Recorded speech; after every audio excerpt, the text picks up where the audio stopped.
একটা সত্যি কথা বলবো? জানি কি বলবা। জানো কিভাবে?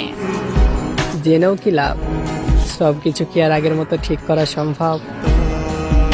সেই দিন ব্লক করতে চাইনি, কিন্তু কিন্তু আমাকে ব্লক না করলে তোমার গোপন সব কিছু জেনে যেতাম, আর আমি অনেক কষ্ট পাইতাম।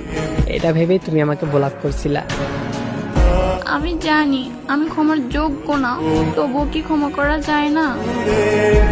ভুল তো তোমার ছিল না, হয়তো তুমি আমার থেকে তেমন কিছুই পাওনি, তাই বাধ্য করেছিল তোমার পরিস্থিতি তোমাকে পরিবর্তন হতে। আমার জন্য কি তোমার এখনো কষ্ট হয়? নষ্ট হয়ে গেছি জান, আর কষ্ট হয় না। তবুও এই নষ্ট মনে একটাই চাওয়া, তুমি ভালো থেকো। আমি ভালো না থাকলেও তোমার ভালো থাকার দোয়া করব আমি।